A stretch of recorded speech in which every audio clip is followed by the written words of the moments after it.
To Scotland to visit the leader of the SNP, Ian Blackford.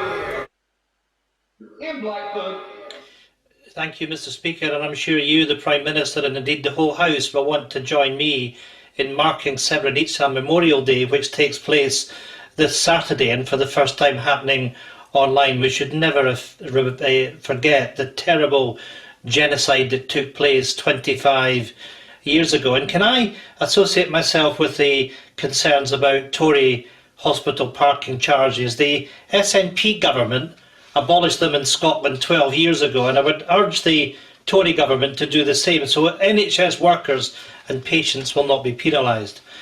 Mr. Speaker, 3.8 million people across the United Kingdom could face unemployment when the furlough scheme ends. The job retention scheme has been a lifeline to millions, yet we could see progress unravel as the scheme ends. Millions of people could potentially find themselves out of work, struggling to pay bills and to put food on the table. Will the Prime Minister commit today to extending the furlough scheme? People must not lose their jobs because the Tories refuse to act.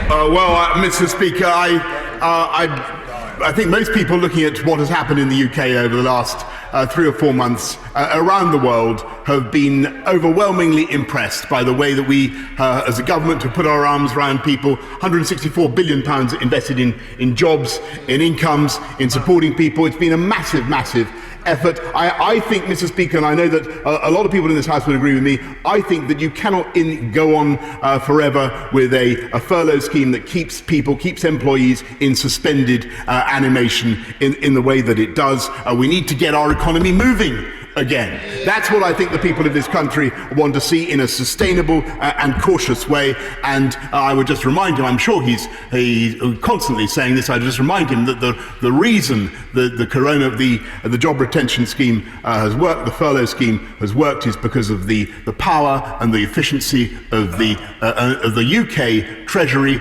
It's the UK government that has funded the furlough scheme, and a 4.8 billion, I should say, in Barnett consequentials to Scotland alone. I'm sure he doesn't hesitate to remind his colleagues of that. We return to Scotland again with Ian Blackford. I'm sure he'll reappear. Mr. Speaker, of course, it's about the future and it's about making sure that people can be protected.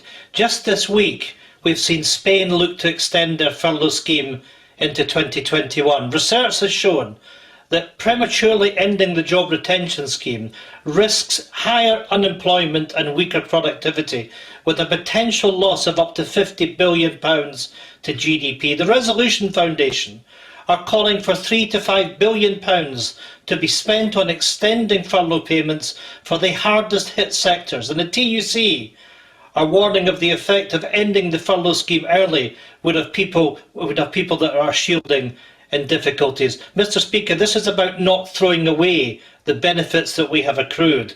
The Prime Minister seems intent on sinking the lifeboat that has been keeping so many people afloat.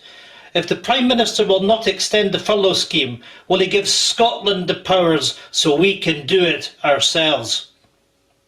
Minister. Mr. Speaker, I think I've answered the right honourable gentleman's question already, but perhaps because I believe it's absolutely essential that we not only invest in our people and protect them from the effects of this epidemic, as we have done, a huge expenditure, quite rightly, but it's also essential that we get the economy moving, including in Scotland, and I hope he supports that objective as well. Thank you, Mr. Speaker. Does the Prime Minister... We will make America great again.